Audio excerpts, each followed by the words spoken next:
C'est une présentation qu'on va faire en deux parties. Pour la première partie, on est chanceux, on est choyé d'avoir Véronique Adam du PNAVD, le programme de ventilation à domicile pour la province de Québec. Fait que Véronique va vous présenter un survol du programme et l'utilisation de la ventilation non invasive dans leur programme. Ensuite, moi, je vais parler je vais vous donner le point de vue d'un manufacturier. C'est quoi les options comme manufacturier chez ResMed qu'on a à offrir à Dr Bédard, à Véronique et son équipe pour essayer d'optimiser le traitement de la ventilation. Fait que, sans tarder, je donne la parole à Véronique Adam. Bonjour à tous, je m'appelle Véronique Adam, je suis la responsable formation et développement au Programme national d'assistance ventilatoire à domicile. Donc, on a trouvé important de vous présenter les services que nous offrons auprès de la clientèle recevant une ventilation invasive ou non invasive. Donc, premièrement, qu'est-ce que le PNAVD? Le PNAVD, c'est le Programme national d'assistance ventilatoire à domicile qui offre des services aux personnes nécessitant de l'assistance ventilatoire à domicile depuis 1993. On bénéficie d'un financement direct du ministère de la Santé et des Services sociaux et nous sommes affiliés au Centre universitaire de santé McGill où nous offrons une gamme de services ultra spécialisés à une clientèle adulte et pédiatrique nécessitant des soins complexes à domicile. Au Québec, vous retrouvez deux programmes nationaux d'assistance ventilatoire, donc un situé à Montréal, d'où je viens, et l'autre situé à Québec, d'où Dr Bédard nous vient. Donc, nous sommes régis par le même cadre de référence. Par contre, nous avons des mandats parfois différents. Au niveau de PNAVD Montréal, la clientèle que nous desservons, nous sommes responsables d'offrir des services à domicile pour la clientèle adulte pour tout l'ouest du Québec. Et nous sommes responsables de desservir la clientèle pédiatrique et blessée médulaire au niveau national. Pour offrir ces services, nous bénéficions de différents modèles de prestation de services, dont nos centres satellites. Un centre satellite, on se plaît à appeler ça un mini-clone du PNAVD. Donc, c'est des services comme le PNAVD Montréal qui est offert dans les régions désignées. Donc, les régions pour les centres satellites, c'est Laurentides, Laval, Sherbrooke et Québec, mais seulement pour la clientèle pédiatrique parce que Québec a le mandat d'assurer le suivi de la clientèle adulte pour tout l'Est du Québec. Présentement, nous offrons, PNAVD Montréal, des services directs pour plus de 720 patients et nous supportons à travers nos centres satellites 330 patients. Donc, depuis hier, nous faisons le suivi à domicile de plus de 1050 patients à travers le Québec. L'équipe du PNAVD est composée de 2 directeurs médicaux, des pneumologues adultes et pédiatriques, un chef de programme, une assistante-chef, 2 infirmières et une inhaloliaison qui font l'équipe de triage qu'on va voir un peu plus tard, 12 inhalothérapeutes, 2 coordos, moi, l'équipe biomédicale et des agentes administratives. Les astérix, c'est pour vous présenter les gens qui ont des services directs à la clientèle. Quels sont les diagnostics admissibles au PNAVD? D'après notre cadre de référence, les diagnostics admissibles sont les obésités hypoventilation, la clientèle neuromusculaire, cytoscoliose, apnée centrale, MPOC, blessé médulaire, fibrose kystique et la catégorie haute, donc d'autres patients souffrant d'hypoventilation. Comme vous voyez, la clientèle neuromusculaire compose une des clientèles majoritaires dans notre programme. Elle a été habituellement la clientèle neuromusculaire. C'est nouveau là, que la clientèle obésité ou hypoventilation a dépassé ce groupe. D'ailleurs, la raison d'exister du PNAVD a été au départ en 1993 la clientèle neuromusculaire pour leur permettre de retourner à domicile et de rester dans leur famille.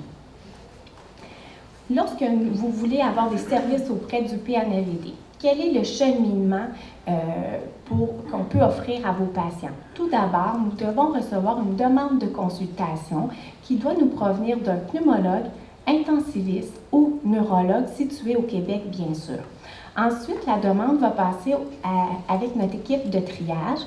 Donc, on a vu tantôt 2 infirmières et une inhaloliaison. Ils vont faire l'évaluation de l'admissibilité, d'après les critères du cadre de référence, de la faisabilité du retour à domicile et de la priorisation qu'on doit faire de ce dossier-là.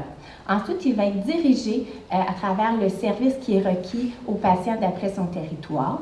Si besoin, nous pouvons prendre en charge l'initiation à la ventilation, surtout chez la clientèle neuromusculaire. Ensuite, on va procéder à son retour à domicile et des visites de suivi. Donc, concrètement, les services offerts, on a vu le processus d'évaluation, l'initiation à la ventilation non invasive et la formation. C'est un gros volet chez nous, c'est très important. Les patients doivent être autonomes avec leurs équipements, doivent savoir comment installer leur masque, comment régler les problèmes qu'ils vont rencontrer. Également, on offre la formation aux familles, aux aidants naturels et aux organismes qui ont des relations avec le patient. Le concept d'empowerment est une priorité chez nous avec notre clientèle. Ensuite, on assure l'approvisionnement des équipements et fournitures. On y va toujours avec le premier agent payeur, mais s'il n'y a pas d'agent payeur, c'est le budget PNAVD qui va prendre en charge le tout. Ensuite, on assure la transition, le retour à domicile. On va faire l'installation de l'équipement à domicile, formation sur place. Également, on implique les INALO partenaires dans les régions pour faire le suivi de ces patients. Ensuite, les visites à domicile sont assurées par notre équipe à une fréquence variable, donc tout dépendant des besoins du patient, mais tous les patients doivent être vus au minimum une fois par 6 mois. Et on offre un service de garde pour des urgences techniques pour toute notre clientèle, donc en dehors des heures de bureau et sur le temps de week-end. Une visite à domicile, ça consiste en quoi? On peut la séparer en 2 volets. Vous avez l'évaluation clinique et la vérification technique. Dans l'évaluation clinique, c'est sûr qu'on va prendre les signes vitaux, on va questionner le patient sur les signes d'hypoventilation, faire les téléchargements des équipements, vous allez voir ça avec Doc tout à l'heure.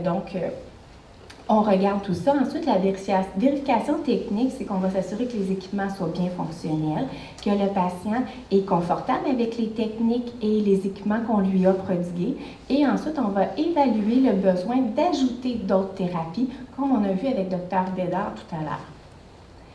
Pour pouvoir offrir des services à la grandeur du Québec, nous avons dû développer des services de télésanté. Donc, on peut séparer les services de télésanté en 2 types, visioconférence et télévisite.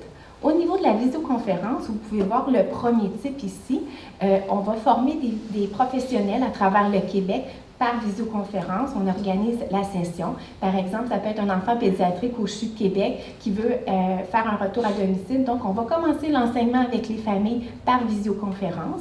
Ensuite, si on regarde la deuxième image vers le bas, ça c'est moi il y a quelques années qui visitais mon patient à Bécomo.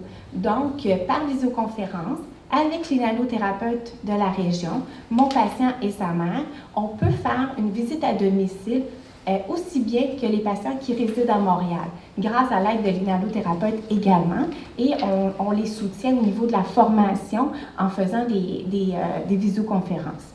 Si on regarde l'autre système qui s'appelle Télévisite, c'est un système un peu différent. Donc ici, c'est une borne télévisite qu'on installe au domicile du patient. Et nous avons nos équipements à Montréal et on peut se brancher. Quand le patient nous appelle, ça nous prend 5 minutes et on est branché. Puis on a un contact direct avec lui. On peut même faire l'évaluation de ses signes vitaux. Ici, vous avez le saturomètre. Ici, la caméra portative qui nous permet, par exemple, d'aller voir si le patient est blessé sur l'arête de son nez. On peut aller voir quel type de blessure il a et également les brasseurs à pression. Il est certain que ce type d'équipement est réservé à des patients en région éloignée et qui ont une mobilité très réduite. Donc, ça leur permet aussi d'avoir accès, exemple, avec nos directeurs médicaux également. Au PNAVD, plusieurs équipements sont utilisés d'après les besoins du patient. Donc, vous avez les biniveaux pour la ventilation non invasive, les respirateurs pour les ventilations invasives, les techniques d'assistance à l'atout, donc on l'a vu tantôt avec le inexsufflator et l'appareil à succion. Et pour l'oxygène, nous travaillons en collaboration avec les régions parce que ce n'est pas notre mandat, nous, à Montréal.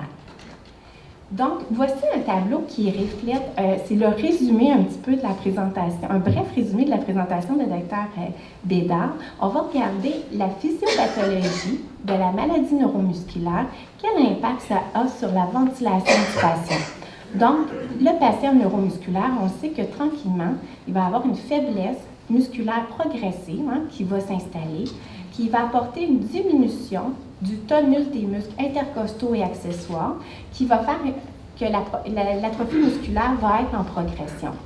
Comme résultat, on l'a vu, ça va apporter un changement au niveau de la compliance de la paroi thoracique. Donc, on va amener une rigidité de la paroi thoracique et même dans certains diagnostics, comme surtout la SLA, on va même trouver une dysfonction au niveau bulbaire.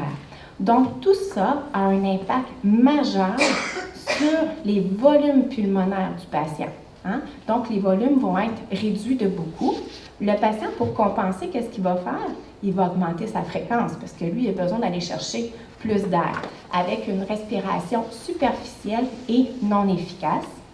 Ensuite, on l'a vu tout à l'heure, il va avoir une résistance des voies aériennes supérieures et parfois même une obstruction qui va s'installer. Chez les maladies neuromusculaires, on voit souvent un phénomène d'apnée centrale qui s'installe, qui apporte aussi une diminution à la réponse à l'hypoxémie, donc la baisse d'oxygène, et à l'hypercapnie, la hausse du CO2, qui est le mauvais gaz dans la ventilation. Qu'est-ce que ça va apporter concrètement chez le patient? Ça lui apporte une incapacité de tousser et de dégager ses sécrétions. Hein? On va avoir un désordre, l'apparition du désordre des troubles du sommeil, perturbation de la phase REM et l'hypoventilation alvéolaire chronique va s'installer. Qu'est-ce que ça a comme impact chez le patient, une fois de plus? Des infections respiratoires à répétition, la symptomatologie de l'hypoventilation chronique, donc on parle fatigue chronique, maux de tête matinaux. On a vu que pour compenser la baisse de ses volumes pulmonaires, il va avoir une augmentation de son travail respiratoire et donc, tranquillement va s'installer l'hypercapnie, l'hypoxémie et ça peut conduire à l'insuffisance respiratoire si ce n'est pas traité. Heureusement, on a des solutions à leur proposer. On a vu les techniques d'assistance à l'atout avec le recrutement alvéolaire et également, on peut parler de ventilation non invasive ou, si besoin, de trachéostomie. Quand nous intégrons la ventilation non invasive, qu'est-ce qu'on vient faire? On vient corriger la baisse de nos volumes pulmonaires. On vient corriger tous les désordres du trouble du sommeil qui a été instauré là, chez notre patient. Ensuite, étant donné qu'on réussit à bien le reposer, bien, on lui donne l'énergie, il est en forme le matin, donc capable de faire sa journée, donc plus de tonus musculaire et à long terme aussi, ça peut prévenir sa détérioration musculaire lentement. Et bien sûr, on va effacer toute la symptomatologie de l'hypoventilation chronique. Au PNAVD, à quoi ça ressemble les patients? Combien de patients sont ventilés de façon invasive et non invasive? Vous voyez que notre clientèle est ventilée à 95 % de façon non invasive versus seulement 5 % de façon invasive. Pourquoi? Il y a des avantages. Dans la ventilation non invasive, quand on parle de ventilation non invasive, vous allez voir avec Doug aussi, mais vous voyez, c'est vraiment une interface qu'on met sur le visage du patient. Donc, quels sont les avantages? C'est sûr que les risques d'infection respiratoire sont beaucoup moins élevés et les études nous prouvent que ça augmente l'espérance de vie chez cette clientèle. Ça nécessite des interventions moins invasives, facilite la communication, plus confortable et aussi, c'est une réalité, ça requiert des équipements moins coûteux et plus accessibles. Quels sont les désavantages de la ventilation non invasive? C'est sûr que c'est inefficace s'il y a une présence d'obstruction des voies aériennes supérieures ou d'œdème important. Si le patient est incapable de dégager ses sécrétions avec les techniques qu'on peut utiliser maintenant, c'est sûr qu'on ne pourra pas utiliser une ventilation non invasive. Également, un des points négatifs, c'est que l'interface est toujours présente au niveau du visage et à très long terme, ça peut causer une déformation au niveau du visage. Et bien sûr, ce type de ventilation ne peut pas être utilisé avec un patient inconscient. Si on regarde la ventilation invasive, quels sont les avantages? C'est sûr que ça diminue le risque d'obstruction des voies aériennes supérieures, ça diminue l'espacement, donc diminue la résistance à la respiration, facilite le dégagement des sécrétions. Plus discret, on pourra en discuter, hein, parce qu'on n'a pas d'interface au niveau du visage, mais il y a quand même un trou au niveau de la gorge. Et également, ça facilite la ventilation avec un accès plus direct pour aspirer les sécrétions ou pour ventiler. Je vous donne l'exemple d'un jeune bébé. Avoir une interface sur le visage, ça peut bouger et c'est des risques à sa ventilation. Quels sont les désavantages? Les risques sont beaucoup plus élevés d'infections respiratoires. On va avoir besoin de soins de trachéostomie, des changements de canule, besoin d'aspiration de sécrétion à l'aide des cathéters qui peut causer de l'hypoxémie chez les patients et être inconfortable, bien sûr. Et la communication est parfois plus difficile avec les patients avec trachéostomie. Donc, qu'est-ce qu'on peut retenir de ça? C'est que ça nécessite des soins beaucoup plus complexes, des équipements plus complexes et des gens très, très bien formés. Je laisse la place à mon confrère Dave. Merci.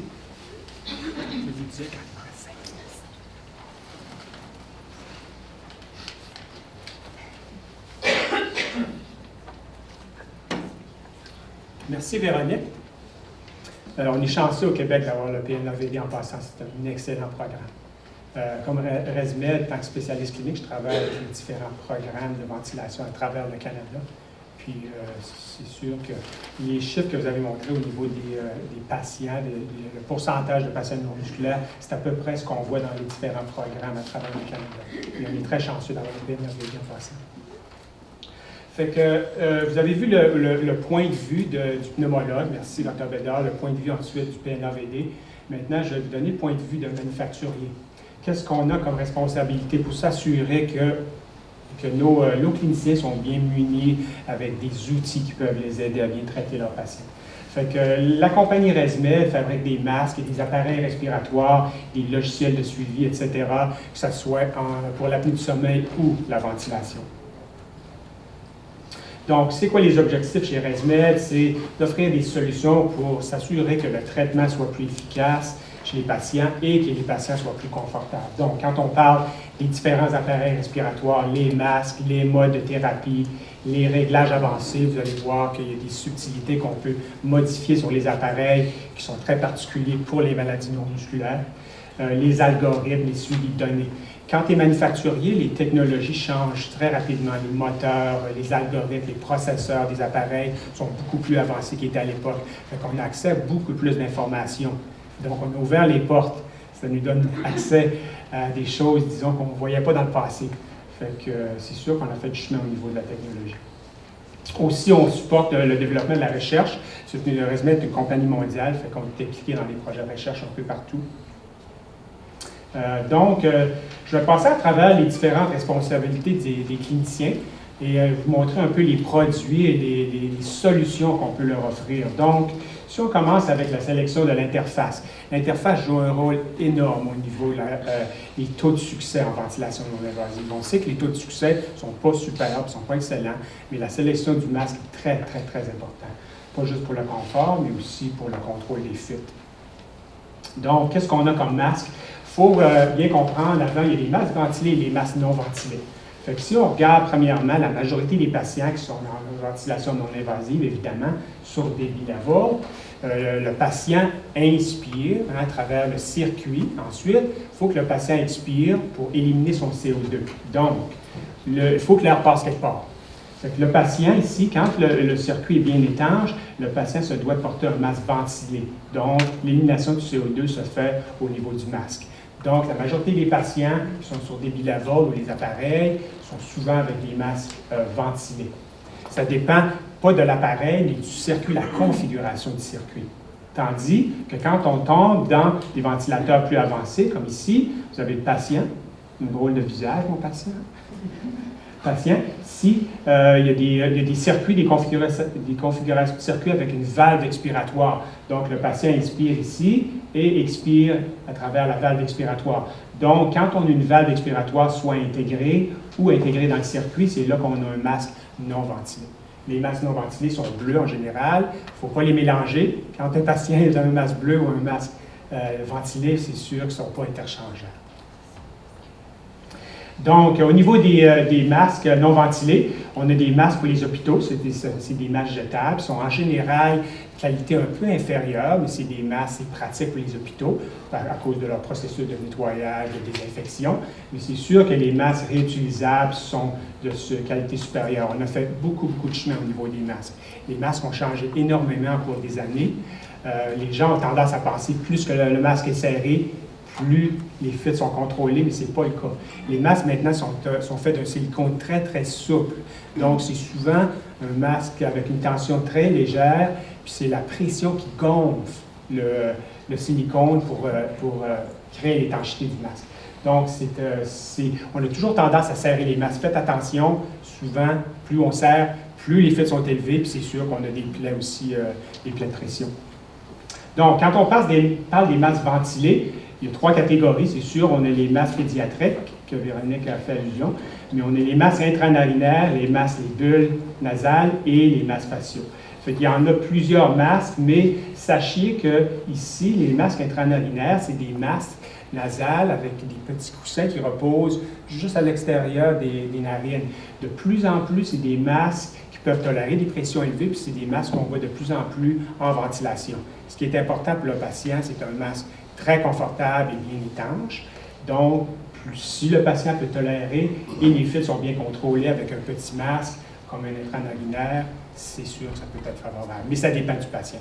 C'est là que l'équipe, à Dr. Bédard et l'équipe à Véronique s'assurent de sélectionner le bon masque, parce que c'est là que ça joue.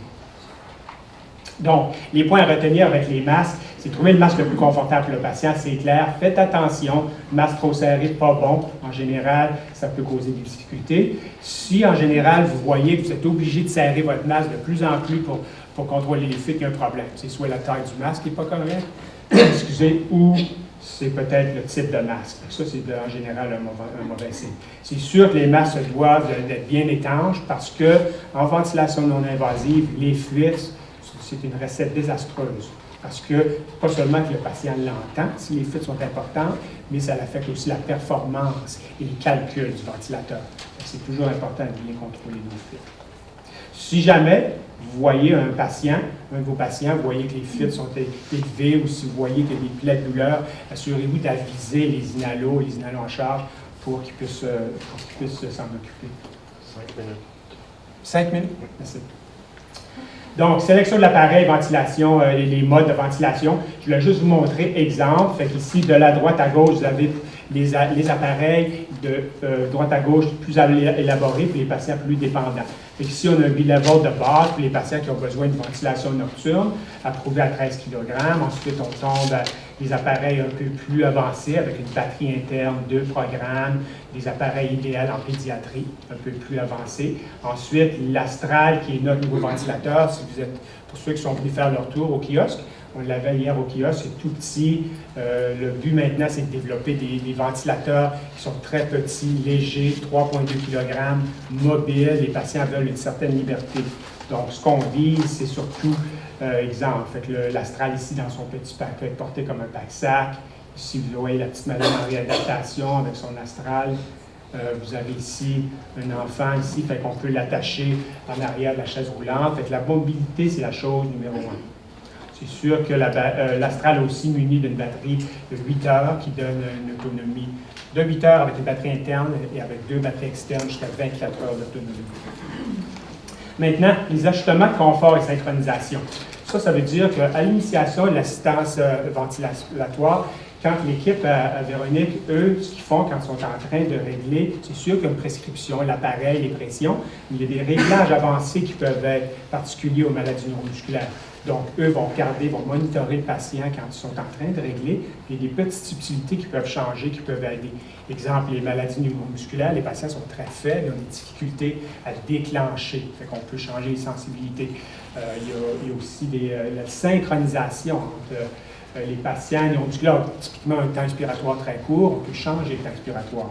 Fait que ce qu'on fait, c'est qu'on leur donne accès sur l'appareil, pendant qu'ils font l'initiation de la ventilation, ils peuvent voir les mesures de ventilation, ils peuvent voir toutes les courbes, une respiration à la fois, très important. Ils peuvent voir ensuite les fuites, les mesures de volume courant, ça leur permet de faire des ajustements. Ça, je vais le sauter. Ensuite, au niveau des suivis, qui est très important, quand ils font leur suivi, il faut s'assurer que le patient est bien ventilé, mais que les fuites sont bien contrôlées et que les réglages sont bien contrôlés. Fait que sur l'appareil, ils peuvent voir jusqu'à 365 jours de données, les alarmes, les changements qui ont été faits, les heures d'utilisation, le calcul des fuites sur 365 jours. Fait que ça leur donne une idée rapide au niveau de l'efficacité du traitement. Et si jamais ils veulent plonger un peu plus creux, ils peuvent toujours aller avec une carte USB, une clé USB, pour télécharger les données. Ils ont encore 365 jours de données. Là, ici, ils peuvent voir vraiment les détails. Ils peuvent voir les statistiques numériques, des index, des fuites, des fréquences, des volumes courants, etc. Puis, c'est sûr que c'est des logiciels très élaborés pour les aider à mieux ajuster ou modifier les réglages. Ils peuvent même aller voir une respiration à la fois. Chez ResMed, on dit qu'on change des vies, une respiration à la fois. C'est littéralement ce qu'ils peuvent faire ici. Ils peuvent aller voir une respiration à la fois pour voir s'il y a des désynchronisations. C'est ma fini. Fait que, ce qui est important, c'est ce qu'on se rend compte de plus en plus, c'est qu'il y a des problèmes de désynchronisation avec les appareils et les patients. Le patient sur un ventilateur, c'est comme deux pompes. Hein, les poumons, une pompe, le ventilateur, c'est une pompe. Il faut qu'ils travaillent en harmonie ensemble. S'il y a des désynchronisations, c'est un gros problème. Eux peuvent voir, quand ils vont voir les données détaillées, s'il y a des problèmes, ça les permet de faire des ajustements. Encore, ici, ils peuvent avoir aussi l'option d'oxymétrie, ils peuvent voir les désaturations avec l'hypoventilasation. Encore ici, c'est l'exemple, ils peuvent voir une respiration à la fois, la pression de l'appareil et le niveau du patient. Ça, c'est juste un exemple encore d'un patient ici, c'est le patient en pédiatrie. Ici, le patient, le débit et l'effort. Si le patient déclenche une fois sur deux, on a fait un petit changement, une subtilité, juste un ajustement assez pointu. Puis voici, on a une belle synchronisation. C'est beaucoup plus confortable pour le patient et la ventilation beaucoup plus efficace. Donc, en résumé, le PNAVD offre des services aux personnes depuis 1993, au-dessus de 1000 patients. Félicitations, Véronique. Consultez leur site web pour les informations. Puis, comme je vous ai expliqué, ResMed a des produits, des outils pour Dr Bédard, pour le PNAVD, pour le confort du patient. Les appareils en ce moment en ventilation qu'on a à travers le Canada, c'est l'Astral, le Stellar et le S9STA. Et les logiciels ResScan ou les logiciels de suivi sont très importants pour s'assurer que le patient va bien. Je voulais juste montrer une diapo. Je pense que Marla faisait référence à le petit document. C'est un excellent document. Il est sur le site web muscle.ca. C'est très détaillé. Moi, je les lis. Il est bilingue. Donc, comme document de référence, c'est vraiment à recommander. Finalement, n'oubliez pas de consulter le site du PNAVD pour avoir plus d'informations. Je vous remercie bien.